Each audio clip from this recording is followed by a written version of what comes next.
Então, o que você vê assim, sobre essa questão da decisão do STJ? Você é advogada, acompanha todas as decisões de liberar para cultivo medicinal o plantio da maconha. Como é que você vê isso? Hoje é um dia de polêmica, né? Mas as polêmicas no Só bom sentido. assuntos, mas Só eles coisa leve. precisam ser debatidos, né? Não, mas é coisa que a gente não pode ter medo de falar, né? Não pode ter medo de se posicionar. Pelo contrário, né? Eu acho que é necessário. Eu acho que às vezes o que falta exatamente na sociedade é esse tipo de conversa aberta, tranquila, sem radicalismo e sem viés político. Na verdade, é um viés mais técnico, vamos chamar assim, e até uma opinião mesmo, né? A gente tem que saber diferenciar muito bem o fato da opinião. Tem situações que são irrefutáveis. Aliás, a gente vai entrar nisso na hora que falar de fake news. Mas tem situações que são opiniões, que cada um tem que ter a sua, um embasamento, que vai desde uma questão moral, religiosa, até passando pela questão técnica e até ideológica, né? Mas vamos pensar nessa questão da maconha, que, aliás, o Brasil está muito tarde nessa discussão. O Brasil está demorando muito para discutir isso. O STF, que é a instância superior ao STJ, já começou o julgamento de um caso que pode viabilizar a liberação, inclusive do uso recreativo da maconha, não só do uso medicinal. O uso medicinal, desde a liberação pelo próprio STF do canabidiol, né, do extrato da maconha para tratamento médico, existe uma tendência muito forte do judiciário de liberar. Aliás, o canabidiol hoje é um medicamento disponível nas farmácias, sob prescrição médica. Quer dizer, não existe polêmica mais sobre o uso do canabidiol. Hoje tem sido utilizado para controle de epilepsia, para controle de dor crônica, enfim. É amplamente utilizado. Eu não estou falando isso de forma leviana, não é fato, né? Conheço várias pessoas que fazem uso e o canabidiol sequer tem efeito alucinógeno, né? É uma medicação absolutamente segura. Que relaxa. Relaxa, tranquiliza e imagina, uma pessoa que tem dor crônica, né? Fibromialgia, por exemplo, é indicado o uso, né, do canabidiol. Artrite reumatoide, né? Então, assim, conheço alguns pacientes que fazem uso. Mas com medidas jurídicas, né, decisões judiciais. Não, já fazem. Já fazem uso, vende em farmácia, né? Não há mais necessidade. A Anvisa, eu ia falar ANS, mas é a Anvisa. A Anvisa, ela liberou a comercialização, né? Então, quer dizer, mas isso adveio de uma decisão judicial, lá atrás do STF. Quer dizer, mas tem que ter a receita médica, né? Tem que ter a receita médica, como diz, remédio de tarja preta. Né? Tá. Mas assim como um monte de medicamentos, que aliás tem efeito alucinógeno, os opioides, né? Os tranquilizantes, os calmantes, enfim. A própria morfina, né? Morfina, o próprio Rivotril, né? Tem o mesmo efeito do Rivotril, que aliás é um dos medicamentos mais utilizados no Brasil hoje. Frontal. Tem um amigo meu que só dorme com frontal. Pois é. Então, assim, aliás, assim, os estudos, né, eu não sou estudioso da área, mas os estudos demonstram que o canabidiol tem um efeito muito menor, muito menos impactante que qualquer um desses medicamentos aí. E o STF, quando ele fez a análise do estudo recreativo, salvo engano, são 3 votos já favoráveis à liberação, inclusive, do uso recreativo, não só do uso medicinal. Explica juridicamente, Fernando, o que é o uso recreativo? O uso recreativo é como a gente faz uso ou de bebida alcoólica ou até do tabaco. Eu aceito socialmente. Aceito socialmente, né? A pessoa que quiser fazer o uso. Nessa decisão nesses votos que já existem favoráveis no STF, que inclusive tem um voto bem impactante do ministro Barroso. São 3 votos. Já estão 3 de 11. Pois é, lembrando que o STF tem 11 ministros. Então, 6 votos favoráveis, a questão já O consumo de cannabis está permitido. Já tem 3. Quais são os 3 favoráveis? Você lembra Salvo dos ministros? Engano, é o Fachin, Barroso e o outro eu não me lembro. Mas o Fachin e Barroso eu tenho Gilmar certeza. Mendes, será que não? Ainda não, porque na verdade tem a ordem de votação. Mas assim, existe uma tendência muito forte de se liberar. Por quê? Porque o STF ele tem hoje com certeza, seguramente 7 votos progressistas, vamos chamar assim, né? Com essa ideia já tem essa análise técnica do Supremo, 7 votos porque isso é um progresso, né? Sim, se liberar a maconha para o uso recreativo. Por exemplo, o perfil do Barroso, ele é absolutamente progressista, desde quando ele era advogado, desde antes dele ser ministro. Professor, uma pessoa constitucionalista, advogado que defendeu muito o movimento social. Então, assim... A questão de fetoanencéfalo, ele teve um protagonismo muito grande, né? A extradição de César Battisti. Sim. São vários pontos, né, que ele teve bem alinhado a esse perfil. Uma atuação progressista. Progressista. E o Barroso, ele inclusive prevê o cultivo de cannabis para uso recreativo. E veja bem, nesse voto não se discute a comercialização, se discute o consumo. São coisas distintas, porque existe uma discussão sobre a proibição, a criminalização e até a despenalização da maconha. São coisas distintas do ponto de vista técnico. De forma geral, hoje, o consumo ele é praticamente despenalizado. Dificilmente você tem. Não é que é permitido o consumo. Eu estou falando do ponto de vista tolerado, jurídico. né? Ele é tolerável e despenalizado. Dificilmente alguém vai cumprir pena pelo consumo, tá? Estou falando consumo, não comercialização. Pois é, quando um jovem, a gente tem várias ocorrências policiais aqui, quando ele é preso, enquadrado em tráfico de drogas, ele tem que estar com uma quantia bem relevante, né? Uma quantidade bem relevante. Apesar de que não tem uma definição clara, né? Não tem, né? É outra polêmica no Supremo também, né? Se 1 quilo... O que é para consumo, o que é para... Isso cria até piada. E ao mesmo tempo, é importante a gente deixar claro aqui, para a gente não pode ser leviano, não é que é permitido o consumo também, não. Não é. Não é mesmo, A posse de drogas, ela é proibida por lei, está sujeita a sanção e tudo. O que eu estou querendo dizer é o seguinte, é que as medidas para quem consome cannabis, elas são medidas fora da cadeia, vamos chamar assim. Vamos tentar ser mais didático. O cidadão não vai ser preso unicamente por estar consumindo maconha, né? Ele vai ser punido, mas possivelmente não com a prisão. Então, há uma tendência de despenalização desse tipo de crime. Mas a ideia do Supremo, desses votos do Supremo, na verdade, é liberar esse consumo. É isso, para uso recreativo.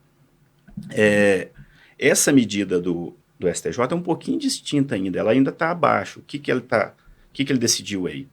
Ele decidiu regular e autorizar não só o consumo, mas o plantio. O plantio. Exatamente. Então, quer dizer, o cidadão ele pode plantar para consumir em virtude de questões médicas. É um negócio maluco, né? Nos Estados Unidos, por exemplo, que é um dos países em que alguns estados o consumo recreativo ele é permitido, se compra cannabis em vários estabelecimentos. Supermercado, por exemplo, não só farmácia. Né? Em outros estados americanos é só para consumo, uso medicinal. Uso medicinal. Só que a comercialização é ampla. Então, por mais que o consumo, que a finalidade seja comercial, acaba que a aquisição se dá para forma recreativa, né?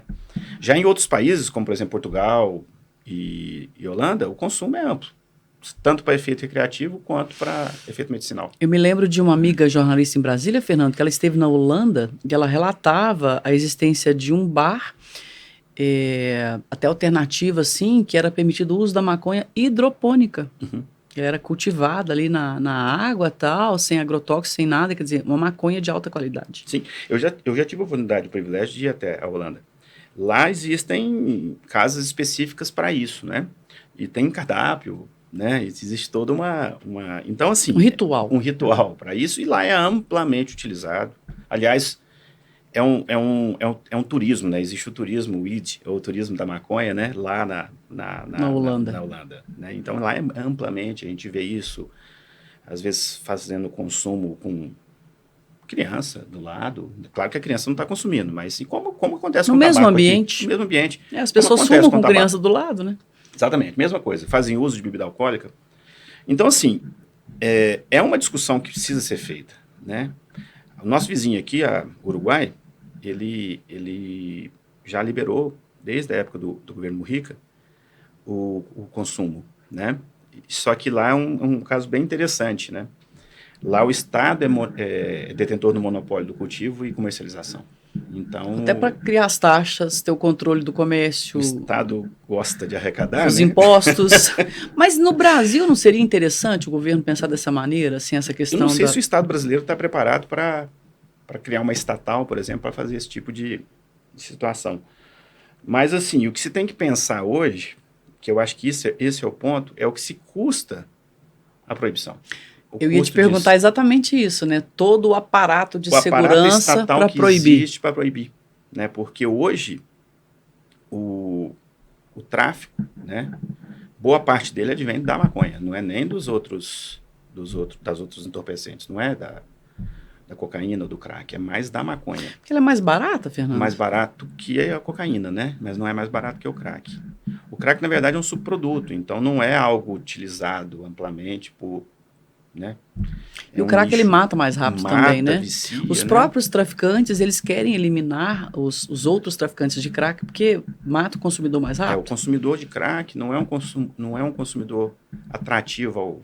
Sim, a quem quer longevidade ao negócio, exatamente, né? Ao tráfico. Ao traficante, né? Então, assim, é um negócio interessante isso aí. A gente discute assim, mas é fato, né? E aí o seguinte, o Estado gasta para combater o traficante, para combater o tráfico, a comercialização de maconha, e ao mesmo tempo deixa de arrecadar. Parece que está enxugando gelo. Sem dúvida. Até porque, a gente não é hipócrita, né? O acesso é amplo, geral e restrito. Todo mundo tem acesso. Quem quer ter acesso a esse tipo de droga tem. Agora, Fernando, tem uma linha da psicologia, do tratamento, da terapia que diz o seguinte, que a maconha seria a porta para outras drogas. Aí eu queria um posicionamento seu sobre isso, que a pessoa começa ali na maconha e dali a pouco ela vai experimentando outras drogas mais pesadas e se descobre um viciado ou viciada.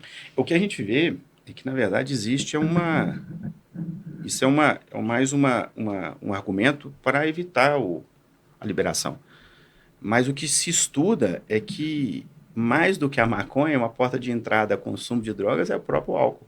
Né? Ele é muito mais... Que é amplamente aceito. Que é amplamente aceito, inclusive socialmente. Ele é muito mais gravoso à comunidade, à sociedade em geral, do que a própria maconha. Então, assim, o que se vê disso tudo é às vezes, muita hipocrisia. E advindo até de comportamento religioso, sabe? E eu acho que passou de hora de se discutir isso de forma mais aprofundada. Sair desse aspecto moral e religioso e passar para o aspecto social, né, ideológico, porque é importante. É importante para o Estado, né? Eu não tenho dados, mas assim, o SUS, né, o Sistema Único de Saúde, gasta muito mais combatendo o tabaco e o álcool do que a maconha. A maconha não dá um efeito prejudicial à saúde tão impactante que permita que isso gere custo ao SUS, por exemplo, né?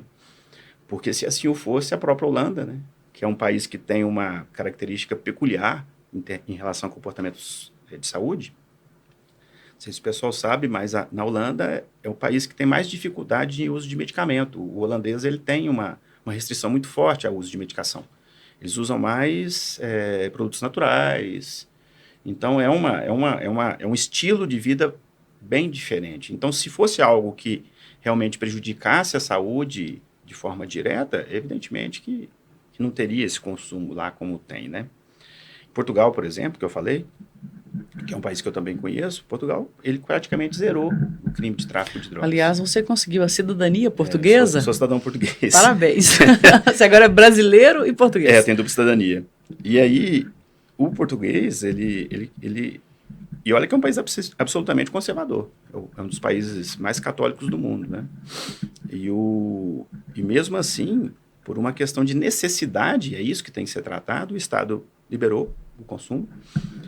E isso não impactou na redução drástica do tráfico, né? Dos crimes violentos, enfim. Então, assim, mas Portugal é pequenininho, é o tamanho do Brasil. Eu falei assim, mais um motivo. Mais um motivo para ter o controle. Então, assim, na verdade, o que se precisa se fazer é regulamentar. Quem bate muito nessa tecla, e aí eu estou falando de um teórico, de uma pessoa de origem conservadora, é o próprio Fernando Henrique Cardoso. E muitas vezes ele é vítima até de piadas, né? Por causa disso. Mas não, a análise que o Fernando Henrique faz, ela é bem interessante, e eu acho que vale a pena acompanhar. Ele é favorável, né? Ele é favorável à descriminalização da maconha. Da descriminalização. E tem tempos que ele desde que ele era senador, desde né? quando ele deixou de ser presidente da República. Sim. Né? Ele já vem dessa maneira. Enquanto presidente, ele não se posicionou. Porque esse assunto é polêmico, né? Exatamente. Esse assunto é polêmico. Aborto e questão de drogas do Brasil, ou é um lado ou é outro. Não tem meio termo, não tem diálogo, não tem discussão. Se radicaliza, né? E existe meio termo, né? Eu acho que tudo pode ser. Sempre tem, né? Mas, por exemplo, esse julgamento do STF, ele tá parado há mais de 4 anos. E não por coincidência. É porque a gente vive num momento difícil. Radicalização, né? extremismos. Muito. E o Supremo Tribunal Federal, quer queira, quer não, é um órgão político, né? É assim, ele é concebido assim pela Constituição. Então, ele tem que acompanhar a sociedade. Nesse momento, ele está entendendo que a sociedade está em dificuldade de entender esse tipo de discussão. Se hoje, né, na atual circunstância, se a gente tem uma norma que, uma decisão judicial liberando o consumo de droga, de maconha especificamente, esse país vai virar do avesso, né? Então, acho que não está na hora. Não está na hora, é complicado. E, Fernando, parece que só cresce a lista de doenças que podem ser combatidas ou amenizadas com a questão da maconha medicinal. Eu estava lendo aqui, eu não sabia, doença de Parkinson. Sim. Isso é muito polêmico, né? Os próprios, já conversei com neurologistas e tudo, segundo eles ainda existe polêmica sobre isso, né? Se isso não é um estudo finalizado. Não é. Ainda é um estudo, vamos dizer assim, ainda está em fase de experimentação, né? Mas, por exemplo, o uso canabidiol, por exemplo, que é um extrato, gente, não tem nada a ver com a maconha, não é... O canabidiol não é que o cara vai pegar um cigarro, um baseado, fumar e... Não é isso. E vai melhorar, não é isso? Na verdade, é um extrato tirado da cannabis que ele faz, quer dizer, ela não tem efeito alucinógeno, não tem nada, esse extrato, para consumir em pequeníssimas quantidades, para controlar, por exemplo, crise de epilepsia. Quer dizer, e são tratamentos que não têm controle com medicação tradicional. Por isso é que se usa esse tipo de terapia alternativa. Então, se vê, por exemplo, casos de pessoa que tem, assim, sei lá, dezenas de crises convulsivas por dia e que tem um controle com o uso do canabidiol. Então...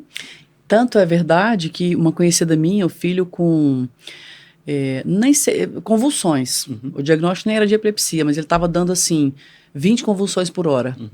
Ela conseguiu. Sim. Isso já tem alguns anos. Ela conseguiu o canabidiol para amenizar e foi bem efetivo o tratamento. Sim. E ela conseguiu por meio de decisão judicial. Isso tem várias, né? Na internet tem várias. Então, assim... E é uma pessoa que te patrocina. Não tem como ser contra uma medicação dessa. Eu falo que o uso terapêutico da maconha, o uso medicinal, não há argumento que sustente a proibição. Não tem porquê, né? Não tem por que você proibir um remédio. Não tem sentido. Se o efeito dele é mais salutar do que prejudicial, não tem por que ser contra. Então, é o que eu digo sempre. Aí já não é mais argumento, não é mais opinião, aí é fato. Sim, sim. Né? E assim, ser contra só por uma questão religiosa, moral, é sem sentido, gente. Eu acho que... É um atraso de vida. É um atraso, sem dúvida nenhuma. E a gente tem que se colocar no lugar das pessoas que precisam do medicamento, né? Claro.